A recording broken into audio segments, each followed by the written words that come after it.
देखें, अगर कोई भी जमीन जो है अगर वो विवादित हो गया है और विवादित जमीन का कोई जो व्यक्ति है उसका दाखिल खारिज कराना चाहता है, तो दाखिल खारिज अगर कराना चाहता है और आप चाहते हैं उसको रोकना, मतलब आपके मन में हो रहा है कि नहीं हम तो किसी कीमत पर उसका दाखिल खारिज नहीं होने देंगे, उसका मोटेशन नहीं होने देंगे, बेच दिया, विवादित जमीन है, विवाद चल रहा है। अब हो सकता है कि विवाद जो एक तरह से उत्पन्न कर रहा है वो अपने जगह सही हो, ऐसा भी हो सकता है अपने जगह जो है वो सही हो, लेकिन वो अब एक तरह से कमजोर है तो लोग उसको क्या कर रहे हैं, दबा रहे हैं और उसके हिस्से को जो है छीना जा रहा है, बेचा जा रहा है। लेकिन जो है आप कैसे रोक सकते हैं, क्या आपको अधिकार है रोकने का, आपको कहाँ जाना होगा, कहाँ आवेदन देना होगा और कहाँ आवेदन देने से जो है वो दाखिल खारिज प्रक्रिया जो है रुक जाएगा, यानी उसके बाद दाखिल खारिज नहीं होगा।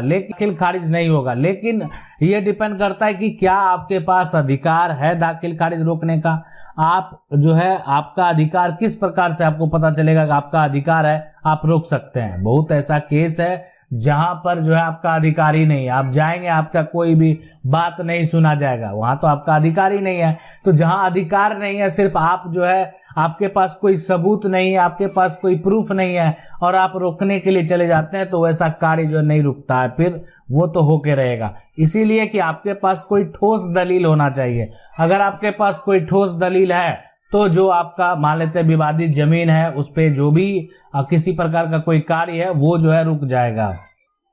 देखिए, म्यूटेशन का जो प्रक्रिया होता है कि अगर कोई भी व्यक्ति इसको बेच दिया तो जो खरीदार होता है, खरीदने वाला होता है, यानी जो खरीदार है, ठीक है, खरीदने वाला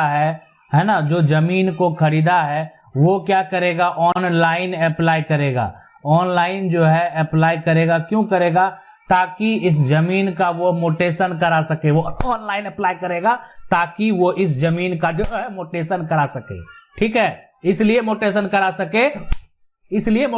सके ताकि वो अब अपने नाम पर करा ले और उसका वो जो है टैक्स पे करे, इसलिए करा सके वो, ठीक है। अब आप क्या करते हैं, आप रोकना चाहते हैं तो क्या करेंगे, जो जहां पर वो अप्लाई किया है, जो जहां अप्लाई किया है, जहां से उसको वेरीफाई किया जाएगा, जहां से उसको पास किया जाएगा, वहीं से उसको रोका भी जाएगा ना, रोका दूसरे जगह से तो नहीं जाएगा। लेकिन आप वहां पर क्या किया, आवेदन दे दिए, ठीक है, आवेदन दे दिया, आपका आवेदन तो ले लिया गया लेकिन किसी प्रकार का कोई कार्य नहीं किया गया। आवेदन लिया गया, कोई कार्य नहीं हुआ, यानी आपको आवेदन का रिसीविंग भी नहीं दिया। रिसीविंग होना चाहिए। तो अगर आपका आवेदन जो है उस पे किसी प्रकार का कोई कार्रवाई नहीं हो रहा है, उस आप एक बार बाय पोस्ट भी जो आवेदन कर दें, है ना, आप जो है बाय पोस्ट भेज दें और पोस्ट ऑफिस का जो वो स्लिप है वो आपका रिसीविंग है। भविष्य में कभी भी आप उस एंट्री को दिखाकर, वो जो है आपने स्लिप को दिखाकर, आपका एक वो ठोस सबूत है कि आपने उसको जो है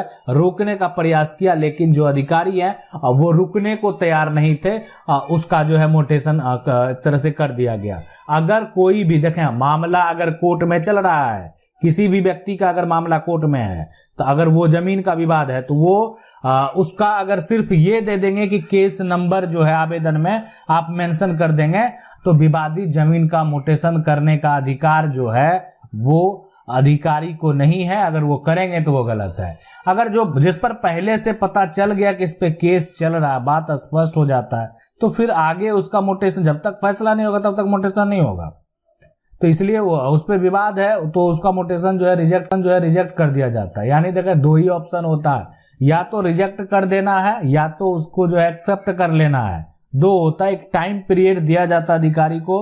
है ना, जो रेवेन्यू ऑफिसर बैठते हैं उनको, जो सर्किल ऑफिसर बैठते हैं उनको एक टाइम दे दिया जाता है कि देखें आप इस टाइम में या तो एक्सेप्ट कर लीजिए या तो रिजेक्ट कर दीजिए, आपको क्या करना है, ठीक है। अब है कि अगर वो एक्सेप्ट करते हैं, अब ये जो है यहाँ पर इसको जो बेचने वाला है, ठीक है, बेचने वाला जो है उसी के नाम से जमीन सारा मौजूद है,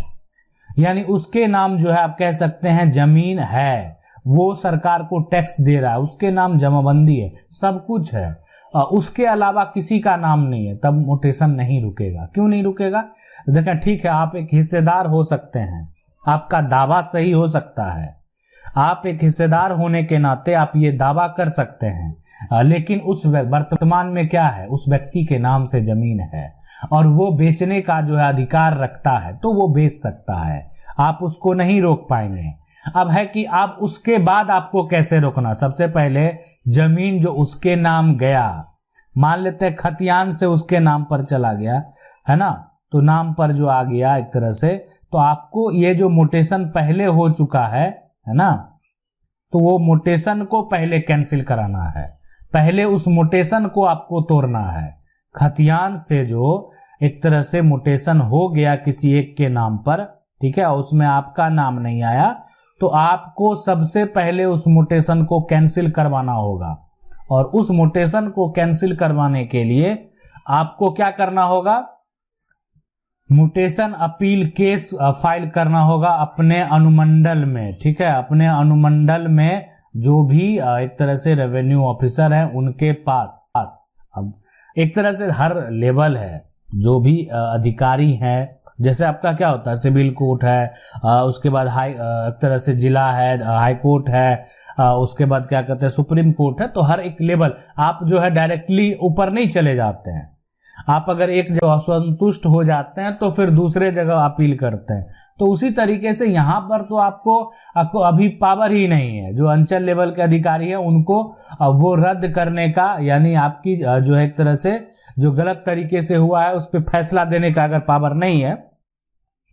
तो आप अनुमंडल में जो है वो जा सकते हैं, आप जिला कलेक्टर के पास जा सकते हैं और इस तरह का जो गलत तरीके से मोटेशन हुआ है, जिसमें कि आपका नाम दर्ज नहीं किया गया है, एक तरह से फर्जीवाड़ा किया गया है, गलत वंशावली के आधार पे जमीन जो है कोई अपने नाम पे करवा लिया है, तमाम जो एक तरह से दलीलें हैं,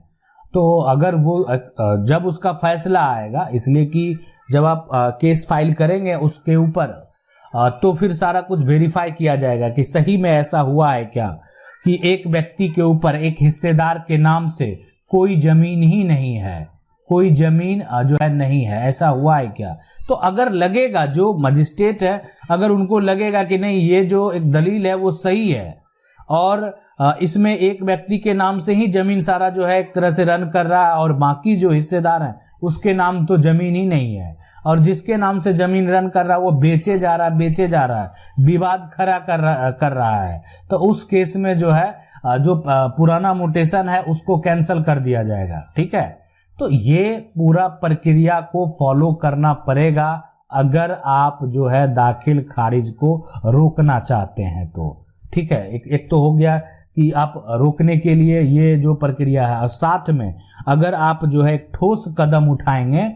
तो फिर आप अपना नाम भी दर्ज करा सकते हैं। देखें आपका नाम हो नहीं हो या मान लेते जो भी हो, अगर किसी भी जमीन पर कोर्ट में केस चल रहा है ना, कोर्ट में जो है अगर चल रहा है, ये बात याद कर लें, तो उसको बेचना जो है, यानी उसको जो है बेचना यहाँ पर गलत माना जाता है, ठीक है, उसको बेचना गलत माना जाता है। लेकिन यदि जो है एक तरह से बेच दिया गया है ना, बेच दिया गया, मान लेते हैं ठीक है, उसको बेचना गलत माना जाता है, लेकिन फिर भी यदि क्या कर दिया गया, बेच दिया गया, कोर्ट में जो है केस चल रहा है और बेचना जो है वो अगर गलत माना गया है, तो उसको फिर भी क्या कर रहा, बेच दिया, तो क्या होगा, है ना, बिक्री होगी, रजिस्ट्री हो जाएगी, बिल्कुल हो जाएगी। देखें रजिस्ट्री हो जाएगा, रजिस्ट्री में मान लेते हैं वहां जाके मेंशन कर देता है कि नहीं इस पे किसी प्रकार का कोई विवाद नहीं है, रजिस्ट्री करवा लिया। लेकिन म्यूटेशन में अगर ऑब्जेक्शन लगा दिया गया तो फिर म्यूटेशन नहीं होगा। जमीन पे अगर किसी भी प्लॉट पे पहले से विवाद अगर चल रहा है तो उसका खरीद बिक्री जो है अगर कोई कर भी लिया तो मान्य वही होता है जब कोर्ट का जो फैसला आता है, कोर्ट का जो फैसला आएगा, ठीक है, फैसला आएगा वही मान्य होगा। ये बात आप एक तरह से मन में बैठा लें, कोर्ट ने जो निर्णय किया वो मान्य होगा। अब कोर्ट ने अगर जो जमीन खरीदा उसी के पक्ष में अगर फैसला दे दिया तो रजिस्ट्री क्यों कैंसिल होगा। लेकिन अगर किसी अगेंस्ट पार्टी के पक्ष में फैसला दिया तो वो कोर्ट का जो फैसला है उसी समय से वो रजिस्ट्री कैंसिल हो गया। अब वो जो है एक तरह से निबंधन कार्यालय को भी एक रिपोर्ट चला जाएगा कि ये जो है डीड को कोर्ट के द्वारा कैंसिल कर दिया गया है, तो वो तो कैंसिल हो गया। ठीक है, तो ये पूरा प्रक्रिया होता है अगर आप दाखिल खारिज को रोकना चाहते हैं तो। आशा करते हैं वीडियो अच्छा लगा होगा। वीडियो को लाइक जरूर कर दें। चैनल को पहली बार देख रहे हैं सब्सक्राइब करके जो बेल आइकन है उसको। तब तक के लिए जय हिंद।